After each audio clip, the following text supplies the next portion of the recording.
काफिर गुता हते सलाई, काफिर हुक्का पीवे अन्यायी।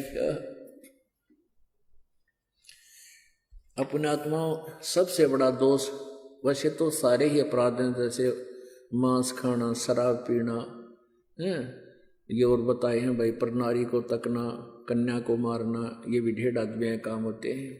लेकिन हुक्का पीना भी ढेर का काम बता रखा है। लेकिन हुक्का पीना भी ढेर का काम बता रखा है। लेकिन हुक्का पीना भी ढेर का काम बता रखा है। अब हमारे समाज में हुक्का इतना समा गया, यह बात स्वाति को ना कि हुक्का पीना ना पीनो का भाई ये भी निकम्मे है, हुक्का नहीं पीना चाहिए, बिल्कुल भूल के भी टच नहीं करना चाहिए, सबसे महापाप बता इसका। तो फिलहाल आपने सतगुरु रामपाल जी के मुख से सुन लिया है कि हुक्का पीना मनुष्य शरीर के लिए कितना हानिकारक है और क्यों हुक्का पीने के लिए सभी संतों ने, महापुरुषों ने मना किया है। अब भाइयों और बहनों, आपको हरियाणा खाप पंचायत के इन प्रधानों का वीडियो दिखाते हैं, जो वीडियो इन लोगों ने सतलोक आश्रम वालों के साथ मिल बैठकर बनाया है। और मुझ पवन दास के द्वारा जो वीडियो बनाया गया था हुक्के के ऊपर कि हुक्का पीना ढेर आदमियों का काम है, नीचों का काम है, उसके बाद इन भाइयों ने अपने क्या विचार रखे। तो सबसे पहले आपको एक प्रधान जी का वीडियो दिखाते हैं।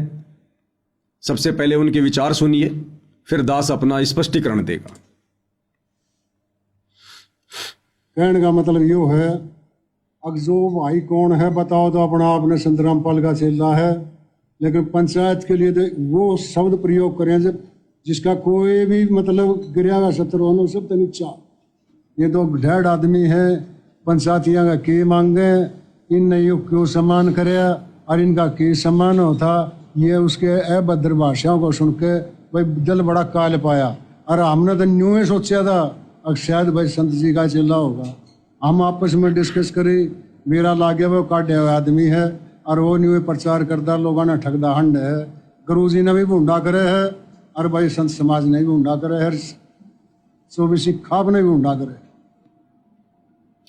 तो भाई और बहनों, ये विचार आपने सुने प्रधान जी के। प्रधान जी कह रहे हैं कि ये व्यक्ति जो पवन दास है जयपुर वाला, जिसने वीडियो बनाया हुक्के को लेकर, ये व्यक्ति अपने आप को संत रामपाल जी का भगत कहता है। लेकिन हमें सतलोक आश्रम में आने के बाद पता चला कि ये व्यक्ति संत रामपाल जी का भगत नहीं है। संत रामपाल जी ने इस व्यक्ति को अपने मिशन से बाहर निकाला हुआ है। तो सबसे पहले तो मैं प्रधान जी को बताना चाहूँगा कि मैं पवन दास सौभाग्य से परमपिता परमेश्वर सतगुरु रामपाल जी का तुच्छ अदना सा भगत हूँ, उनका शिष्य हूँ। उनके भक्ति मार्ग पर चलने का प्रयास कर रहा हूँ, भगत बनने की दिशा में आगे बढ़ रहा हूँ।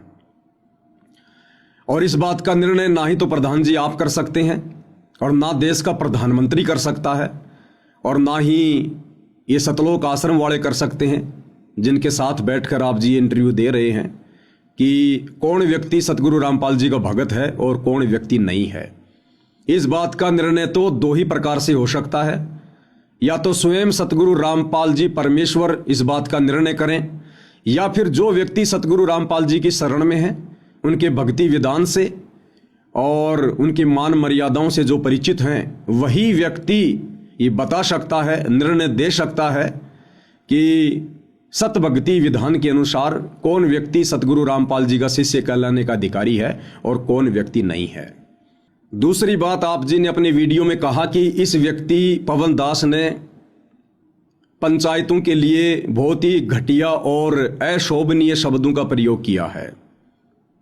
देखिए प्रधान जी, इन शब्दों का प्रयोग मैंने नहीं किया है, मैंने केवल इन शब्दों को दोहराया है। इन शब्दों का प्रयोग तो कबीर परमात्मा जी ने किया है कि हरदम हुक्का पीवते लाल मिलावे धूर, इसमें संशय है नहीं वो जन्म पाछले सूर। और आदरणीय गरीबदास जी ने इन शब्दों का प्रयोग किया है कि हुक्का पीवे काफिर अन्यायी। हुक्का पीने वाला व्यक्ति ढेड़ की श्रेणी में है, काफिर की श्रेणी में है। और उसके बाद इन शब्दों का प्रयोग किया है सतगुरु रामपाल जी ने काफिर के अंग में, सत्संग में तो आपको सतगुरु रामपाल जी के मुख कमल से एक बार एक छोटा सा वीडियो दिखा देता हूं कि हुक्का पीने वाले व्यक्ति को सतगुरु रामपाल जी ने किस श्रेणी में खड़ा किया है, ताकि आपकी इस भ्रमणा का निवारण हो जाए कि हुक्का पीने वाले व्यक्तियों के लिए ढेड शब्द का प्रयोग, नीच शब्द का प्रयोग, काफिर शब्द का प्रयोग पवन दास ने नहीं, बल्कि मेरे पूज्य गुरुदेव सतगुरु रामपाल जी ने भक्ति विधान के अनुसार किया है, जो बिल्कुल सत्य है, उचित है। उन्हीं के मुख कमल से सुन लीजिएगा एक बार। काफिर गुता हते सलाई, काफिर हुक्का पीवे अन्यायी का। अपने आत्मा सबसे बड़ा दोष, वैसे तो सारे ही अपराध हैं, जैसे मांस खाना, शराब पीना, ये और बताए हैं भाई, पर नारी को तकना, कन्या को मारना, ये भी ढेर आदमी काम होते हैं। लेकिन हुक्का पीना भी ढेर ढंग का काम बता रखा है। लेकिन हुक्का पीना भी ढेर ढंग का काम बता रखा है। लेकिन हुक्का पीना भी ढेर ढंग का काम बता रखा है। अब हमारे समाज में हुक्का इतना समा गया, यह बात स्वाति को ना कि हुक्का पीना ना भी नो कह ये भी नकम्मे है, हुक्का नहीं पीना चाहिए, बिल्कुल भूल के भी टच नहीं करना चाहिए। सबसे महापाप पता है इसका। तो सतगुरु रामपाल जी परमेश्वर जी ने अपने प्रवचनों में, अपने सत्संगों में बिल्कुल क्लियर कर दिया है कि हुक्का पीना ढेर आदमियों का काम है, नीच आदमियों का काम है, जो अपने इस अनमोल मनुष्य जीवन को बर्बाद कर रहे हैं। 84 लाख योनियां भोगने के बाद परमेश्वर कबीर देव हमें एक मनुष्य जन्म देता है, और ये मनुष्य जन्म केवल भक्ति के लिए मिलता है, और भक्ति में ये समस्त बुराइयां त्यागनी पड़ती हैं, और ये हुक्का पीना सबसे ज्यादा बाधक बताया है। तो हुक्का पीने वालों के लिए ढेर शब्द का प्रयोग, नीच शब्द का प्रयोग पवन दास ने नहीं, बल्कि सतगुरु रामपाल जी के सत्संग सुनकर उनके भक्ति विधान अनुसार किया है। और इस श्रेणी में हुक्का चाहे देश का प्रधानमंत्री पीता हो, हुक्का चाहे देश की आम जनता में कोई नागरिक पीता हो, या चाहे आप हरियाणा खाप पंचायत के प्रधान पीते हो, इस श्रेणी में सभी लोग हैं। परमेश्वर का विधान सभी के ऊपर समान रूप से लागू होता है। परमात्मा समदृष्टि होते हैं, निष्पक्षी होते हैं, उनका विधान सर्व प्राणियों पर समान रूप से लागू होता है। तो हुक्का पीने वाला व्यक्ति जिसको ढेड की श्रेणी में बताया गया है, वो चाहे देश का प्रधानमंत्री हो जो हुक्का पीता है, या देश का आम नागरिक हो जो हुक्का पीता है, दोनों ही इस श्रेणी में आते हैं। तो आपके द्वारा यह कहना कि खाप पंचायतों पर अशोभनीय शब्दों का प्रयोग किया गया है, ऐसे ऐसे घटिया शब्दों का प्रयोग किया गया है, ये आप जी का आधा अधूरा ज्ञान बोल रहा है। मैंने केवल हुक्का पीने वाले व्यक्तियों के लिए सतगुरु रामपाल जी के सत्संगों को आधार बनाकर उनके भक्ति विधान अनुसार ढेर शब्द का प्रयोग किया गया है, जिस शब्द का प्रयोग अभी आपने सतगुरु रामपाल जी के मुख कमल से भी करते हुए सुन लिया है। अब ये हुक्का इतना खतरनाक और क्यों है? मनुष्य शरीर के लिए, मोक्ष प्राप्ति के लिए ये हुक्का इतना बाधक क्यों है, और कितने बड़े बड़े इसके अवगुण हैं? अभी तो आप लोगों ने केवल इतना ही सुना है कि हुक्का पीना ढेर आदमियों का काम है, नीचों का काम है, हुक्का पीने वाला काफिर है। अब आगे आप परमेश्वर रामपाल जी के मुख कमल से और कबीर परमात्मा जी की एक वाणी के ऊपर जब सत्संग सुनेंगे, तो आपको पता चलेगा कि ढेर और काफिर शब्द तो बहुत छोटा है हुक्का पीने वालों के लिए। परमेश्वर रामपाल जी कहते हैं कि 100 नारी जारी करे, सुरापान 100 बार, एक चिलम हुक्का भरे, वो डूबे काली धार। 100 नारी जारी करे, एक बार यदि कोई व्यक्ति किसी पर स्त्री के साथ में संबंध बनाता है, उसको कहते हैं जारी करना, दुराचार करना।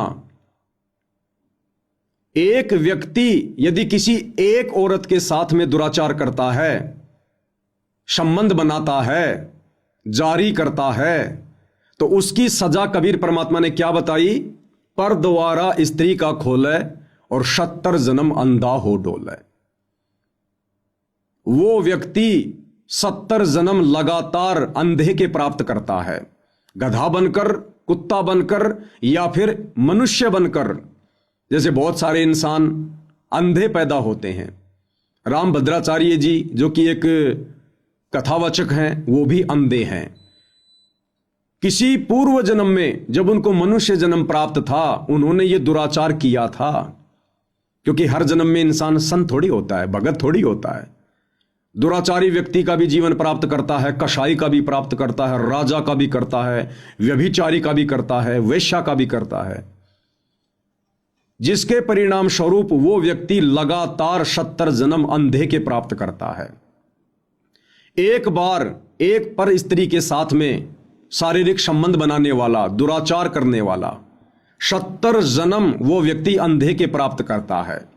आप ध्यान से सुनिएगा इन बातों को, फिर आपको पता चलेगा हुक्का भरने वाला और हुक्के को पीने वाला कितना बड़ा दोषी है परमात्मा का। तो 100 नारी जारी करे और सुरापान 100 बार। सुरापान यानी शराब पीना। एक बार शराब पीने का कितना पाप बताया परमेश्वर जी ने। मदिरा पीवे कड़वा पानी, 70 जन्म कुत्ते के जानी। एक व्यक्ति जो एक बार शराब पीता है, एक घूंट शराब पीता है, एक कप शराब पीता है, उसके बदले उसे लगातार 70 जन्म कुत्ते के भोगने पड़ते हैं, मात्र एक बार शराब पीने से। सोचिए वो व्यक्ति दिन में कितनी बार पीता होगा, महीने में कितनी पीता होगा, वर्ष में कितनी बार पीता होगा, और जब तक वो जीवित रहता है तब तक वो कितनी बार शराब पीता है।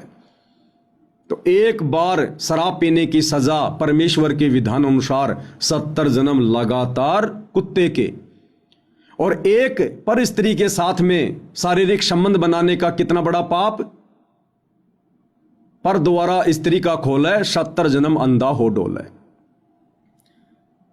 अब परमेश्वर जी कहते हैं कि यही पाप यदि 100 बार कर लिया जाए, 100 नारी जारी करे और सुरापान 100 बार, 100 बार किसी पर स्त्री के साथ में शारीरिक संबंध बना लिए जाएं और 100 बार शराब पी ली जाए, उस व्यक्ति को कितना दोष लगेगा। 100 नारी जारी करे, सुरापान 100 बार।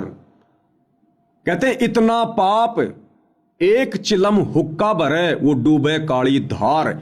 इतना भयंकर पाप तो कि 100 पर स्त्रियों के साथ में गमन कर लो, उसका कितना दोष है,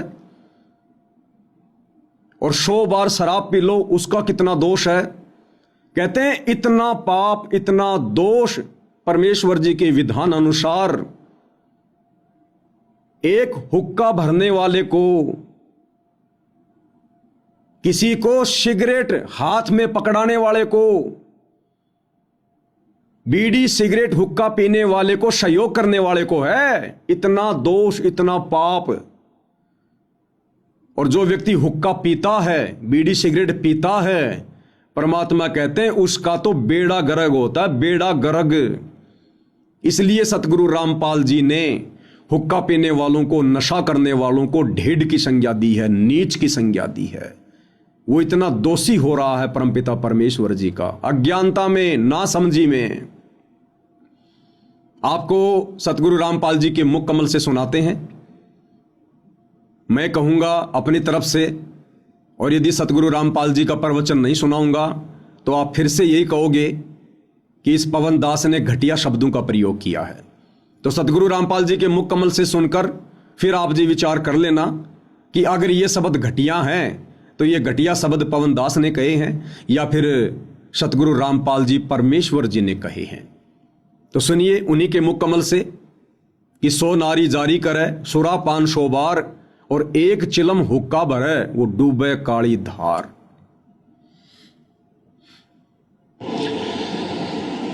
ये तो ऐसा खतरनाक विष है, इसका सबसे बड़ा पाप बताया हुक्के में, तम्बाकू में। क्या बताते? 100 नारी जारी करे, सुरापान 100 बार, एक चिलम हुक्का भरे वो डूबे काली धार। ओहो, एक परत्रिया के पास गमन करने का कितना पाप बताते हैं। पर द्वारा स्त्री का खोले, 70 जन्म अंधा हो डोले। मदरा पीवे कड़वा पानी, 70 जन्म स्वान के जानी। और फिर कहते सुरापान मदमासा हारी, गमन करे भोग पर नारी, 70 जन्म कटेंगे शीसम, साक्षी साहेब है जगदीशम। परमात्मा आदरणीय गरीबदास साहेब जी अपने भगवान कबीर साहब को साक्षी रख के कह रहे हैं कि जो विकार तुम कर रहे हो ये कितने भयंकर हैं। क्या बताया है कि मदरा पीवे कड़वा पानी और 70 जन्म कुत्ते के जानी। जो शराब पीते हैं एक बार उसके 70 जन्म कुत्ते के होंगे, कंटिन्यूसली 70 जन्म। ओए होए। और फिर क्या कहते हैं सुरापान मदमासा हारी।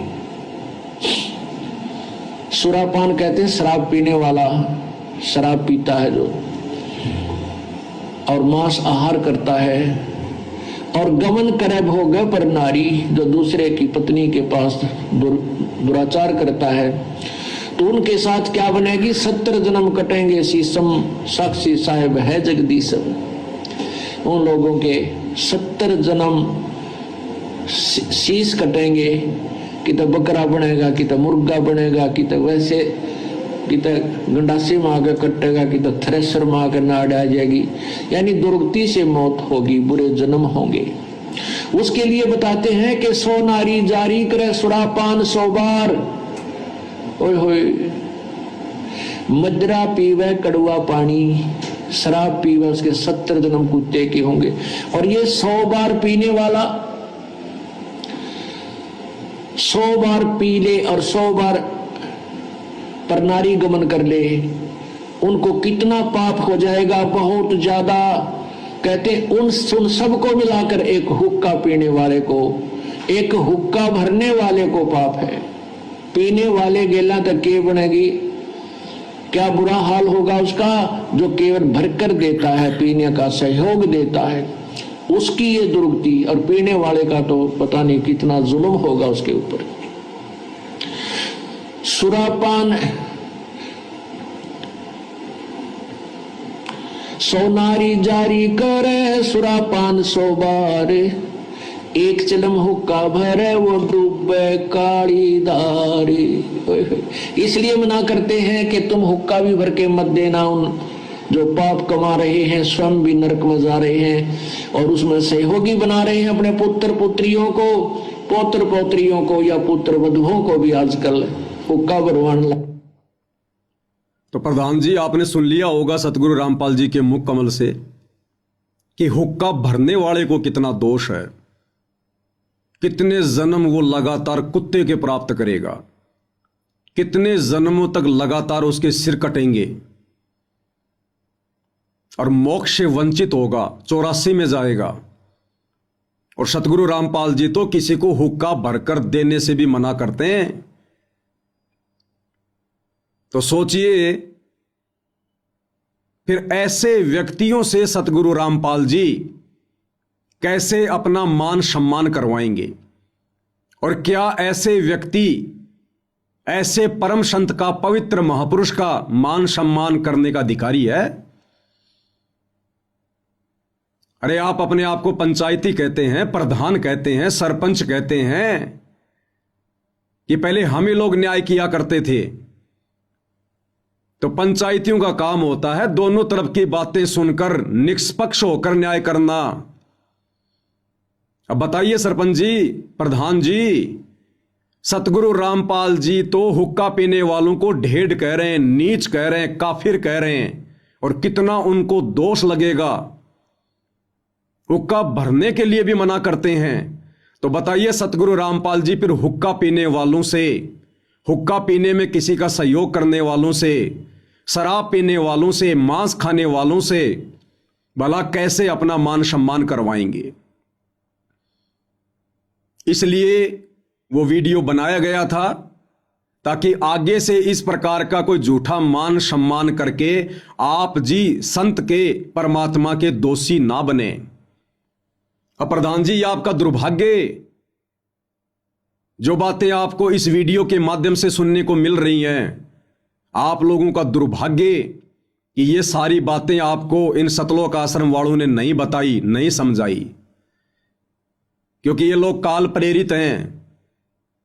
इनका काम किसी का उद्धार करना नहीं है, किसी का आत्म कल्याण नहीं है। अन्यथा ये इन लोगों की नैतिक जिम्मेदारी बनती थी।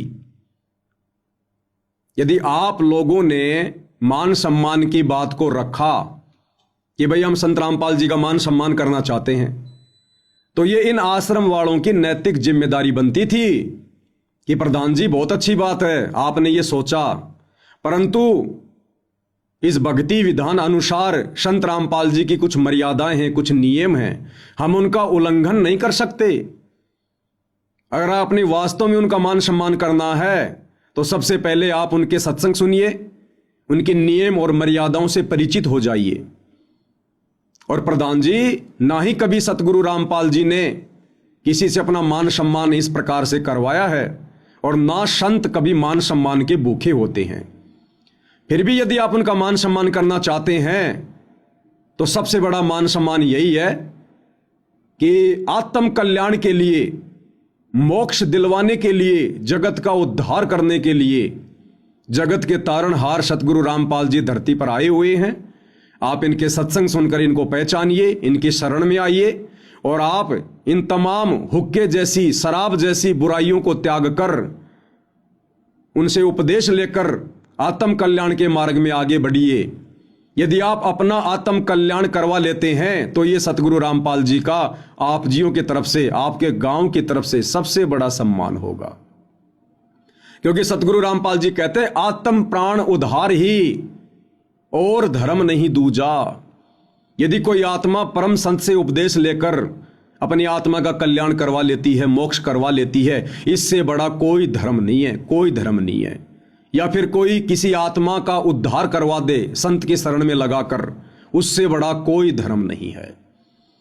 तो ये आप खाप पंचायत के प्रधानों का, सरपंचों का दुर्भाग्य कि आप लोगों को सीधे तौर पर काल के द्वारा भेजे गए एजेंट इन सतलोक आश्रम वालों से सतगुरु रामपाल जी के कलयुगी बेटा बेटी, भाई बंधु, रिश्तेदारों से मिलने का ये दुर्भाग्य प्राप्त हुआ। आपको इनकी कुसंगति प्राप्त हुई, क्योंकि ये लोग भी मान बढ़ाई के भूखे हैं, इनको भी अपना मान सम्मान चाहिए। ये भी अहंकार में घूमते फिर रहे हैं, इन्हें भक्ति और भगवान से कोई लेना देना नहीं है। नाम दीक्षा लेते कोई भगत नहीं बन जाता है। भगत वो होता है जो भगवान की शिक्षाओं पर चले, संत का शिष्य वो होता है जो संत की शिक्षाओं पर चले, और ये लोग संत की एक भी शिक्षा पर खरे नहीं है। तो ये आप लोगों का दुर्भाग्य रहा। अन्यथा मैंने तो वही बातें कही हैं जो बातें सतगुरु रामपाल जी ने कही हैं।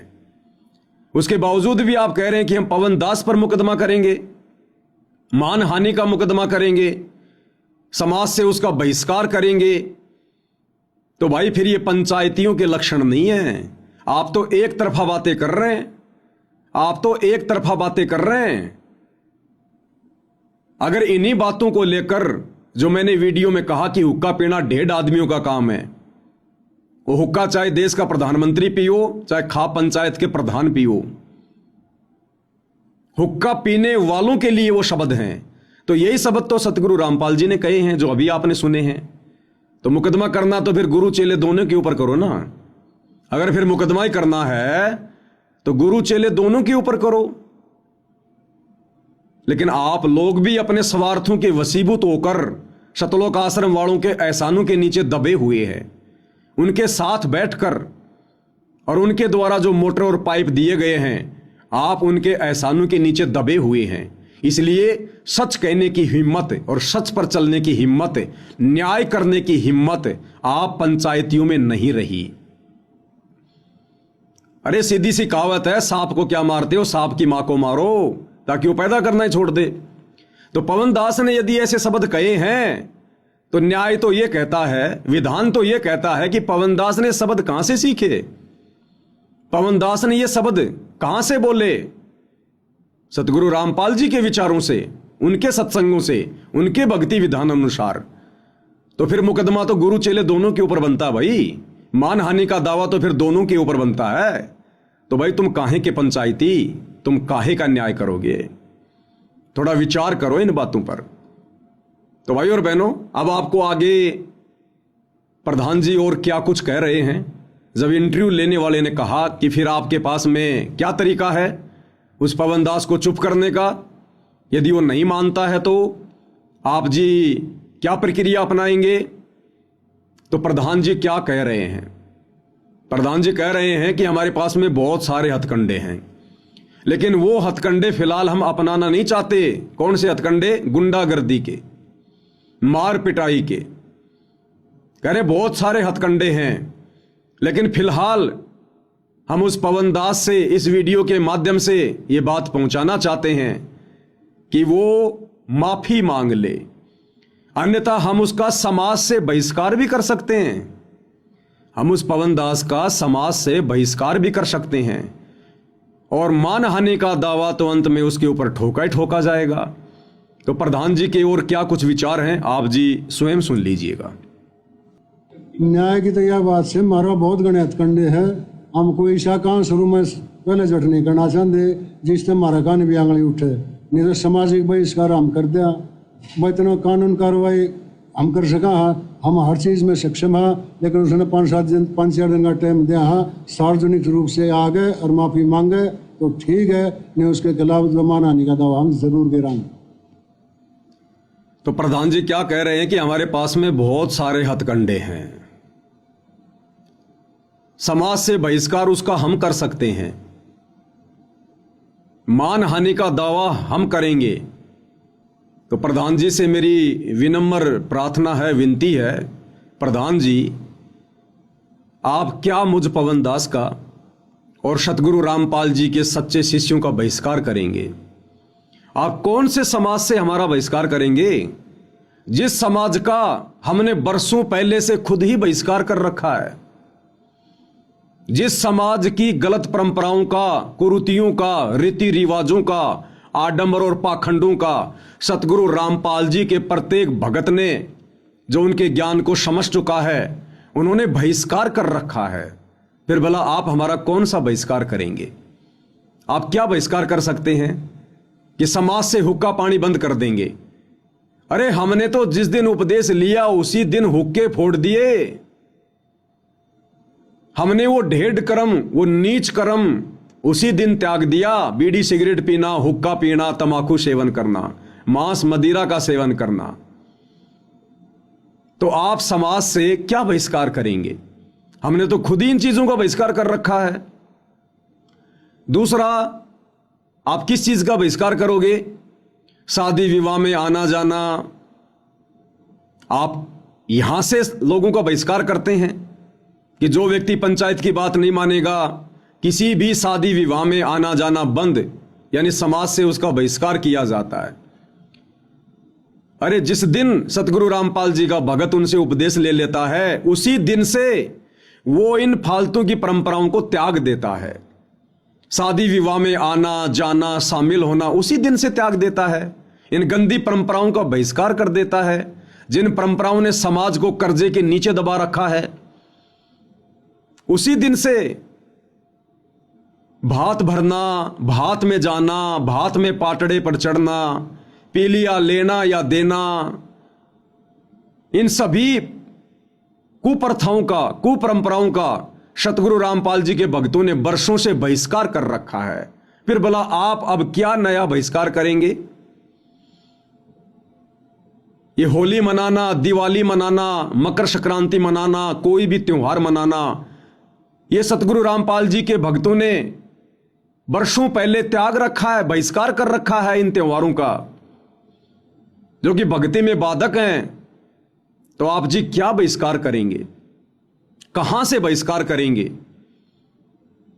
आप सोच भी नहीं सकते समाज की उन प्रथाओं को, परंपराओं को, कुरीतियों को सतगुरु रामपाल जी के भक्तों ने वर्षों पहले त्याग रखा है, उनका बहिष्कार कर रखा है। बीड़ी, सिगरेट, गुटखा, हुक्का, बीड़ी, ये जितने भी दुर्व्यसन हैं, नशे हैं, सतगुरु रामपाल जी का भगत उपदेश लेते ही सबसे पहले इनका बहिष्कार करता है। तो प्रधान जी, समाज में फैली जिन जिन इन बुराइयों से, इन प्रथाओं से आडंबरों से आप और आपका समाज भी दूर नहीं है। सतगुरु रामपाल जी का भगत नाम उपदेश लेते ही सर्वप्रथम उनका बहिष्कार कर देता है। तो हमने तो खुद ही समाज को बहिष्कृत कर रखा है, फिर भला समाज हमारा क्या बहिष्कार करेगा। कभी ध्यान से संत जी के प्रवचन सुनिए, सत्संग सुनिए, उनकी नियम और मर्यादाओं के विषय में जानिए। जब प्रथम बार कोई संत रामपाल जी से उपदेश लेता है तो 21 नियम है।